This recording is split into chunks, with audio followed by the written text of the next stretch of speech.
This video answers the question, is Yahusha God? The Hebrew word translated as God in the Hebrew writings is Elohiym. It is pronounced as Elohiym. The two-letter root of this word is El or Al. Here is what it looks like in the ancient Hebrew pictograph language. The letter Aleph is a picture of an ox head that means strong, because oxen are very strong animals. The letter Lamed is a picture of a shepherd's staff, which is a symbol of a shepherd's authority. Together, these words mean strong authority. And here they are pictured below. The horns on the letter Aleph are symbolic for the points on a king's crown. The letter Lamed is a symbol of authority and is likened to a king's scepter. Kings are strong authorities. Both of these men pictured below are Elohiym, or gods, a European king, and Zeus. Strong authorities establish laws. Yahuwah Elohiym is a strong authority.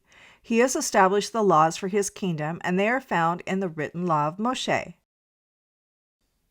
The United States is a strong authority. The leaders of this country have established thousands and thousands of laws that it imposes upon its citizens.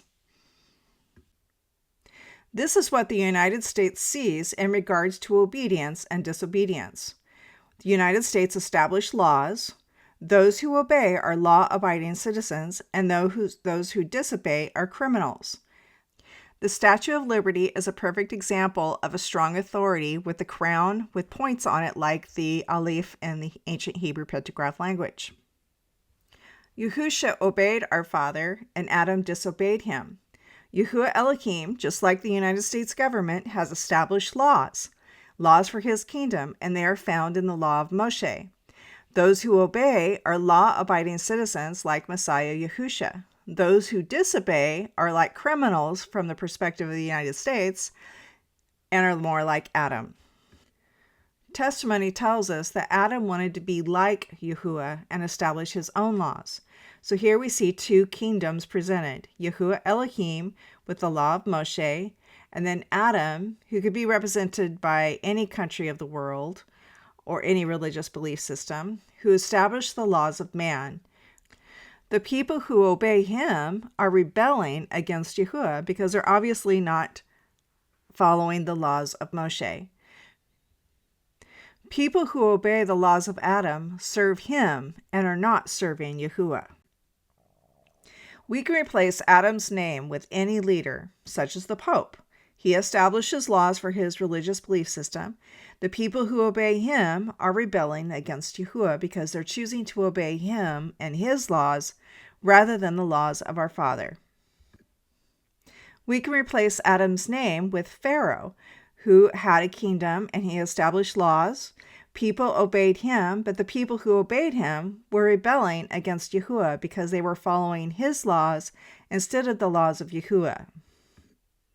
We can also replace Adam's name with an emperor. The emperor established the laws of man. People obey him and his laws, but they're rebelling against Yahuwah because they're not following Yahuwah's laws. All of these leaders have established their own laws apart from Yahuwah and are not following the laws of Moshe. If any leader establishes laws that contradict the laws of our Father, they are following the example of Adam. They and the people who obey them are rebelling against the laws of our Father in heaven. This is idolatry. Emperor Constantine established the Sabbath on Sunday, which contradicts the law of Yahuwah that established the Sabbath on the seventh day. People who observe the Sabbath on Sunday are serving Constantine and not Yahuwah Elohiym. They are considered rebellious in the eyes of our Father. This is idolatry. In this slide, we have two kingdoms represented, two strong authorities with different laws. Yahuwah Elohiym, who established the seventh-day Sabbath, and Constantine, who established the Sabbath on Sunday. People who obey Yahuwah Elohiym are in alignment with Yahuwah. People who are in alignment with Constantine are rebelling against Yahuwah because you can't obey both. People who choose to obey Yahuwah rather than Constantine observe the seventh-day Sabbath. People who choose to obey Constantine rather than Yahuwah observe the Sabbath on Sunday. and there is a wall of separation between them. So basically, the problem with idolatry is that it creates division among his people. This is similar to the wall of separation in a slide from our Way Home video. Here we have the Garden of Eden with a wall of separation. The seventh-day Sabbath keepers are on the inside, and the Sunday Sabbath keepers are on the outside. So it's like a mirror image of what is actually happening with separation and division.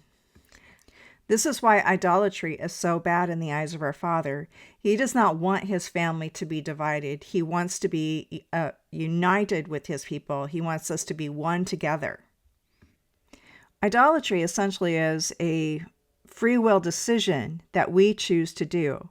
For example, people on the side of the seventh-day Sabbath have joined themselves to Yahuwah Elohiym. And the people who observe Sunday Sabbath have separated themselves from Yahuwah Elohiym. So it was a free will decision for them to choose to celebrate the Sabbath on Sunday, just like it's a free will decision for those to celebrate the Sabbath on the seventh day, as is prescribed in the law of Moshe. Messiah Yahusha observed the Sabbath on the seventh day. It was his custom to do so. Luke 4:16 says, "And he, Yahusha, came to Nazareth, where he had been brought up, and as his custom was, he went into the synagogue on the Sabbath day and stood up for to read." So Messiah Yahusha observes the Sabbath on the seventh day. So people who are joined to Yahuwah are also joined to Yahusha, who honor the Sabbath on the seventh day.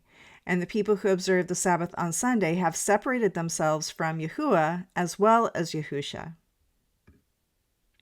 Messiah Yahusha obeyed all of the laws of Yahuwah. See, we have Yahuwah Elohiym. He established the laws of Moshe, and Messiah Yahusha was in complete alignment with Yahuwah. Yochanan 20:17 says, Yahusha said unto her, Touch me not, for I am not yet ascended to my Father. But go to my brethren, and say unto them, I ascend unto my Father and your Father, and to my strong authority and your strong authority. Now, most English translations do not use strong authority to translate this passage. The word is God. So he says, I ascend to my Father and your Father, and to my God and your God. So basically, he's saying that his Father is an authority figure over him, even in the Greek. So he's essentially saying that he obeys the laws of his Father, that his Father is his strong authority. Who is Messiah Yahusha's strong authority? Yahusha came to solve the problem and not make it worse. He did not want to create division and separation. He did not practice idolatry to take away people from following Yahuwah Elohiym. He wanted to quell the rebellion against his Father and to eliminate the division and the separation. So how will he accomplish this task? Messiah Yahusha, as king over all the earth, is going to impose the laws of Moshe upon all inhabitants of the earth. He will not add to or subtract from any of his Father's laws. People will be expected to abide by the laws of Moshe.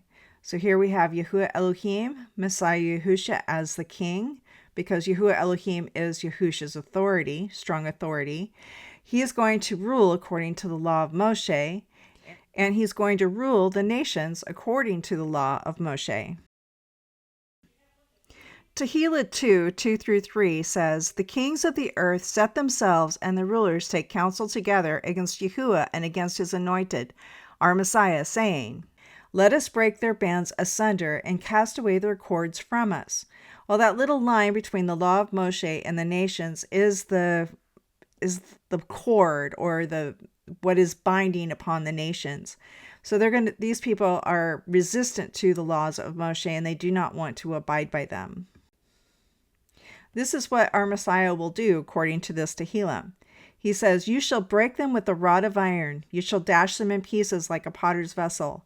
Be wise now, therefore, O you kings. Be instructed, you judges of the earth. Serve Yahuwah with fear and rejoice with trembling. If people are currently not obeying the laws of Yahuwah written by the prophet Moshe, where will they be positioned in the kingdom when our Messiah returns? So we have the law of Moshe, which is going to be the laws that our king is going to use. So those who obey are sons and daughters of Yahuwah, and those who disobey are part of the rebellion. So how is our Messiah going to view these people who choose not to obey the laws of Moshe? Shaul says it this way: Then comes the end, when he, Yahusha, shall have delivered up the kingdom to Yahuwah, even the Father, when he shall have subdued all rule and authority and power. For he, Yahusha, must reign until he has put all enemies under his feet. This is found in 1 Corinthians 15:24-25. When all enemies among the nations have been subdued, Messiah Yahusha will return all power and authority to our Father in heaven, Yahuwah Elohiym. Shaul says, And when all things shall be subdued unto him, then shall the Son also himself be subject unto him that put all things under him, that Yahuwah may be all in all. This is found in 1 Corinthians 15:28. The time to repent from our disobedience is not when our Messiah returns.